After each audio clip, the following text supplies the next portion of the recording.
Flosstube. My name is Becca, and I am SamBrie Stitches here on Flosstube and Instagram. And this is another episode of Interview with a Flosstuber. Today I have a very special guest. This is Emily C. I'm sure everybody knows who she is. Her channel is awesome. She stitches some gorgeous pieces. She's just very kind, caring, and compassionate. Especially if you watch the last few videos with the dust derby and all that kind of stuff. It's just was an amazing time for the stitching community for sure. So how are you doing today? Wow.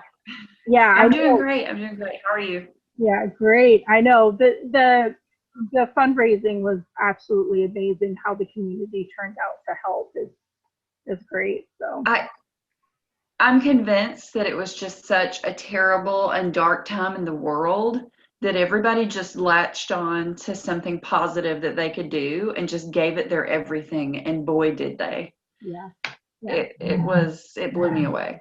That's great. I know that you learned a lot to help out a lot of kids, so that's great. Yes. All right, let's jump into some questions. The first one is, why did you start a Flosstube, and were there any particular motivations? So it all goes back to one of my best guy friends in college. Oh. We went our separate ways, and then he met the love of his life in grad school. And then when they got married, I met her, and she was just this wonderful person, and she cross-stitched. Oh, cool. Well, I had cross-stitched for years. And she, I started following her on social media, and she had a Flosstube channel. She was one of the original early Flosstubers. Her name was Vicky, and she was the Stitchy anthropologist. Oh, wow. So, and I don't even think she has a channel right now. She's talking about coming back, but I started watching her Flosstube, knowing her as a person in real life, and was like, this is awesome. I want to be a part of this. And down the rabbit hole we went. Nice. That's so neat to be able to meet one of the OGs of Flosstube. Yeah. So the next question is a subscriber question, and they were just wondering if you had a blog. I do not currently have a blog. Once upon a time in early 03, 04, I had a blog, and it may have gotten me fired from my first job. Oh. Apparently, you shouldn't link your employer if you don't like working there. It was when I was first learning about blogs. So yeah, I haven't had a blog since then. Yeah. It wasn't Crossstitch. Oh, okay. All right. That's kind of funny though. They just happened to find out about it. I know. Who knew? But yeah, pro tip. Don't do stuff like that. I think that happened to one of the bigger YouTubers, like one of those, I don't know, the jokesters, and they do all the practical jokes and all that stuff. And he wore his uniform in some of the videos, and they fired him. So, I mean, I guess yeah. I mean, you really have to be careful. Yeah. If you have a social media presence in your private life, you got to try to, unless you have permission, you gotta be safe. And here I am wearing one of my work shirts for the holidays, which is kind of funny, but they don't care, so they're all good. Right. So at least we'll find out. I don't know. We'll see if I'm still employed down the road. So the next. Don't link them. Don't put a hyperlink to them in this video. Nope. You'll be good. Nope. So the next question is, how did you learn to stitch, and how long have you been stitching? So I bought a kit, or I think my grandmother bought me a kit when I did the math. I must have been like 7 or 8. Because I have a framed piece in my bathroom that I know wasn't one of my very first pieces, and it's dated 1993, which would have made me 11. So I think I was 7 or 8, but it's just nobody else in my family stitched. I just wanted to learn. Oh, that's really cool. Because I didn't. Yeah, off and on though. Oh yeah, because I didn't start. I don't even think I started until just after I got married. I would have loved to have stitched as a kid. I think my sister did, but not me. I stitched a lot as a teenager, like preteen and teenager. And then when I went to college and in my 20s, I kind of, I had other things, other priorities. Yeah. And I really got back into it probably about 2015. Nice. That's a good time to get back into it.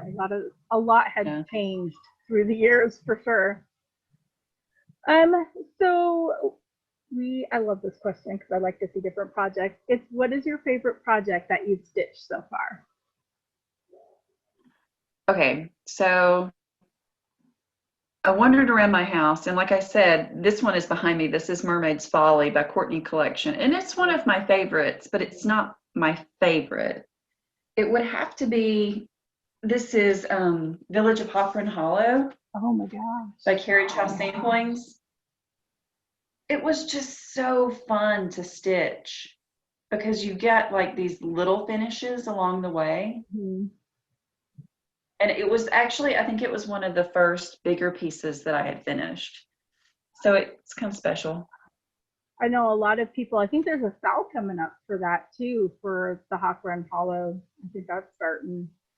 I don't remember when. I think so. Those pieces, or I like the farm one. I'm thinking about it. We'll see. I don't know. So the next question is, what do you enjoy most about stitching?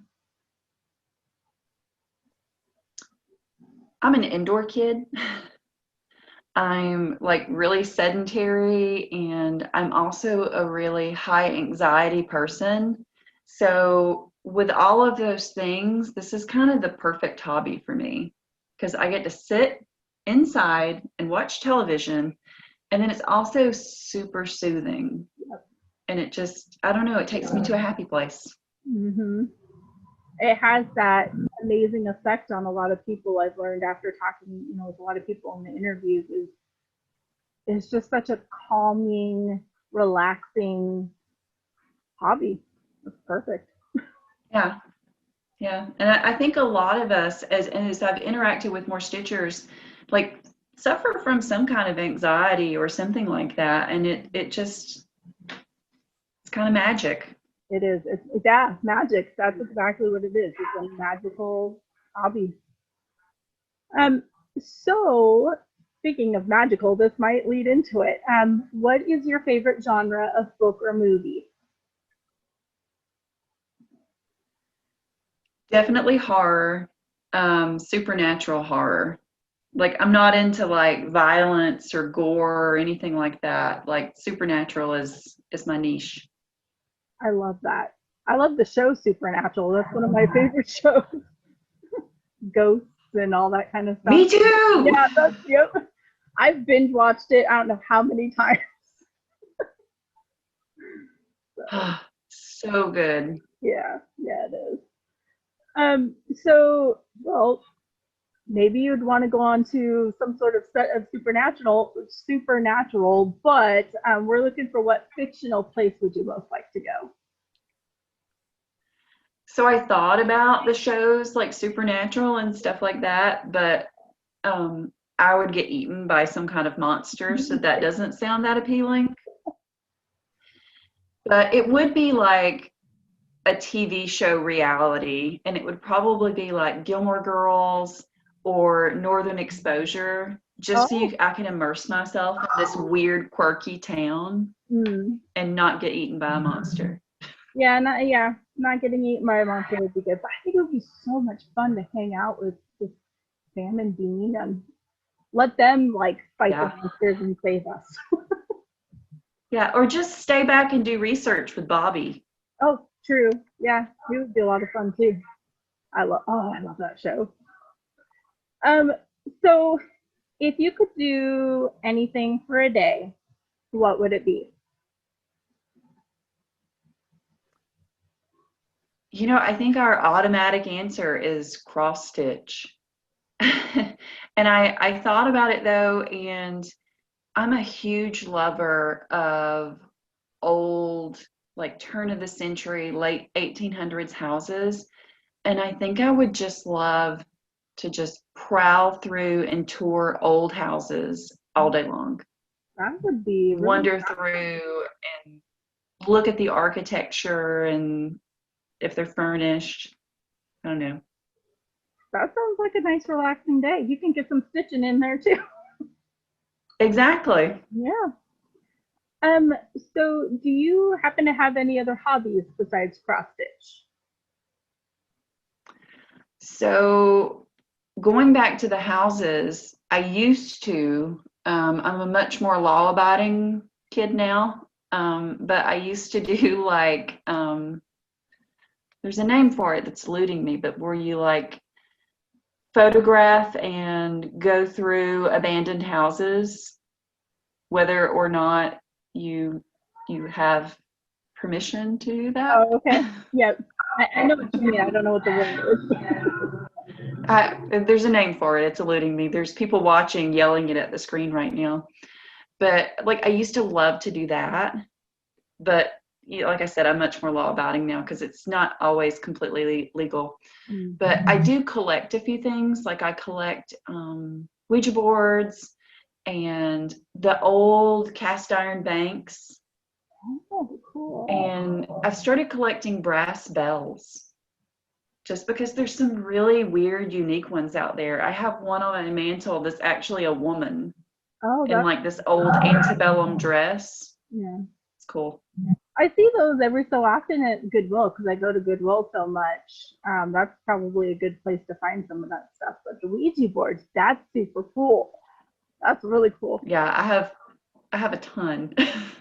My grandma, when she was younger, when she lived in England before she came over, she dabbled in some Ouija boards. So that's what got me interested, is her talking about them, and I think that's really neat. I'd love to collect Ouija boards. Yeah. So the next question is a really fun one, and it's, how would your friends describe you? I asked some friends because I wanted to know from the source. I got a lot of different answers, things like kind and creative and eclectic from someone who doesn't know. Like she's not on social media, so she doesn't know I go by eclectic possessions on social media, so I thought that was cool. But the one that I've actually described myself as, that someone said, was unapologetically her. And I was like, that's me. Yeah, that's me. I love that. Yeah, because you shouldn't have to apologize for who you are. Love it. That's a unique answer too. I love it. Yeah. And I was like, thank you. Yeah, right? That's a great compliment. So how do you prefer to stitch? Do you use a hoop, a Q-snap, that kind of question? I use, my go-to is an 11 by 11 Q-snap. And if it's a really big project, like I have a grime guard that I wad everything up in, and then I clamp that down. I have a Kay's Creation floor stand. Okay. And I just kind of curl up with it in the little nook of my couch with an art light overhead, and I can stay there all day. Sounds comfy.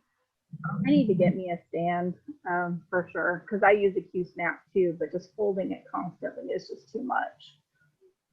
You know, and that's why I broke down and got the stand, because I started having some wrist pain because I was stitching so much. Yeah. And it definitely, they can be kind of pricey, but it's worth it.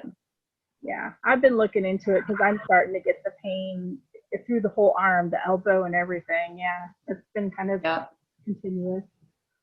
So do you have a preferred type of fabric that you kind of lean towards?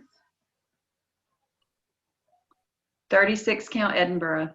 It's my jam. I love it.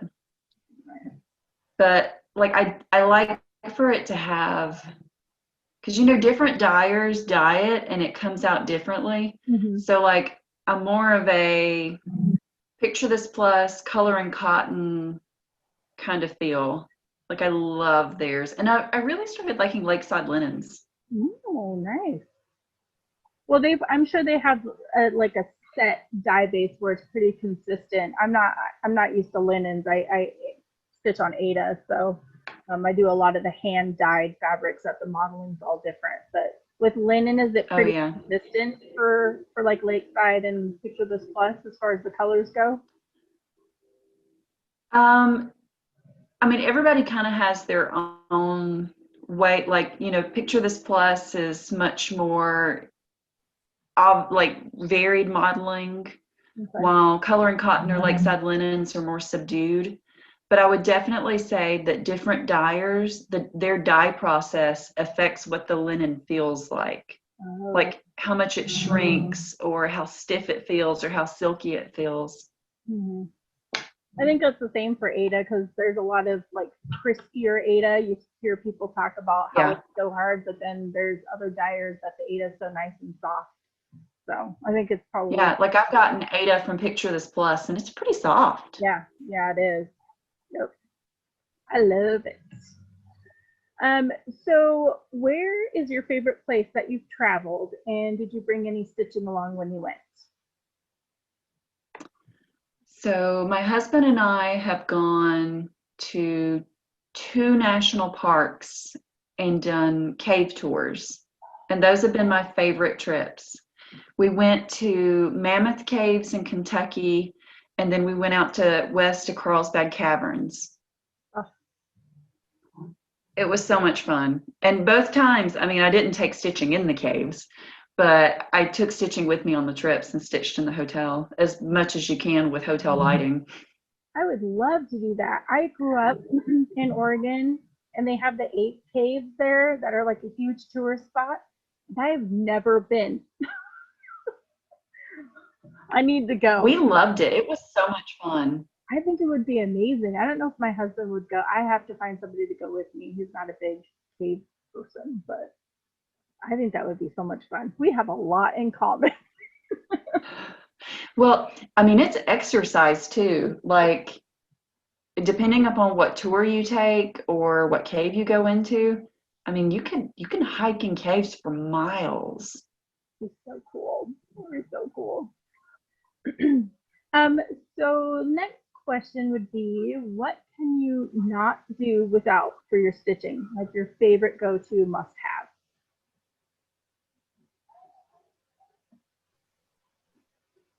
Mm, I I love my Bowen needles, my Bowen 28s. Like, I think I would feel really lost without those because you go to switch needles and it just feels different in your hand if it's not what you're used to. Yep, yep. I do find that. I'm usually a Pat Carson's 26, but I just started trying the little ball tip needle. One of my viewers sent them, and it's a different feel, and it's really weird, when you switch needles, but Yeah. very addictive. Yeah. The only thing about the 28s that I kind of don't like is because they're so thin, Mm-hmm. they do tend to like bend and curve over time. So I feel like I go through needles more than when I was using 26s. Yeah. But I like the way my stitching looks better with the 28s. I didn't know. Does the size of the needle, because it's smaller, it affects how the stitches lie, or is it just I think because my 26 was okay when I was stitching on like 28 count and 32 count. okay? Yeah. But like when I started doing 36 or sometimes 40, the 28 works better because it doesn't make the hole bigger when it goes through the fabric. Okay. Yeah, that makes sense. Yeah. So I've noticed with the ball tips, they do open up the hole a little bit more, even with them being 26s, because that's what I use for everything, and I stitch 18 count, but I do notice that. So that does Hmm. make sense. I never thought about that. But sometimes that's a good thing. Yeah, yeah. I mean, if you're doing, because I stitch with one strand, so maybe open up the hole a little bit, there's less strain on the floss. Trying to think of Exactly. the pluses. Um, the next one's kind of a fun question, and I like to hear how people do things differently. Is how do you decide on what you're going to work on next? I'm a big planner, like not Jessie Marie kind of planner, but close.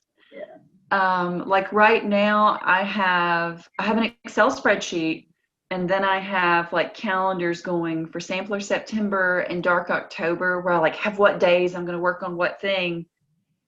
But with that said, I stitch on what calls to me. Like if I get to a day and it says you have this scheduled to work on Witch's Garden Sampler and I'm not feeling it, I ain't stitching it. Yeah. I'll stitch what I want. Wait, there's a Dark October like full month of stitching. When you said that, I just learned about Sampler September, which I'm gonna jump in on now, but I didn't know there was a whole Dark October. Oh my gosh. So a few years ago, Michelle Luthart and I, Cozy Egg, we were like, let's stitch on Halloween and dark stuff the whole month of October. And we were like, yeah, and got all excited. And it turned into Dark October stitching.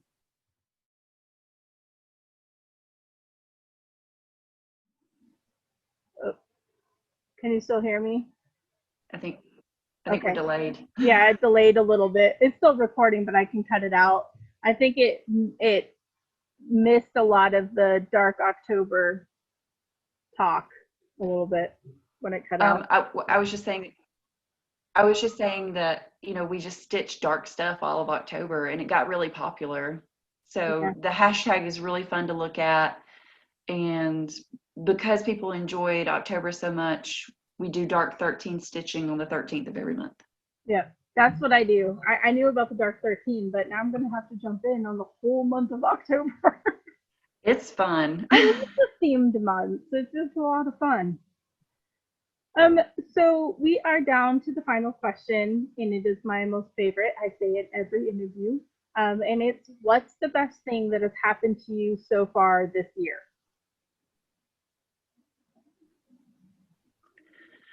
That one's hard this year. That's why I think I ask it, just so that people think of, there's got to be something.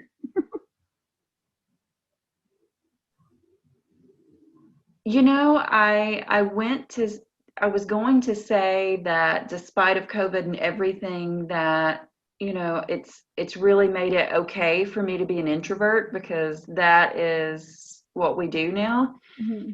But as I'm sitting here, it's hitting me. I think I've gotten closer to my mom this year. And it's kind of a weird, easy thing to say, but I think that our communication and our relationship this year in particular has definitely grown into an adult relationship as opposed to a parent-child, and we've gotten really close, and that's nice. Yeah, that's definitely nice. I don't think it's weird. I think during this time, I think people have grown a lot closer to their family members because of, you know, all the emotional stuff you're going through and being home. So that's amazing. That really is, that your relationship has developed into something a lot more deep. I mean, just as a, you know, a daughter, I'm sure, but yeah, that's awesome. So that's the end of the interview. I know we had a few little hiccups with Zoom as far as the recording goes, and scheduling. So thank you so much for being flexible and taking the time out to do this interview. I really appreciate it. So. Oh, it was fun. I really enjoyed doing it. Thanks for asking me. Yeah, it was a blast. And we'll say bye to everybody on Flosstube.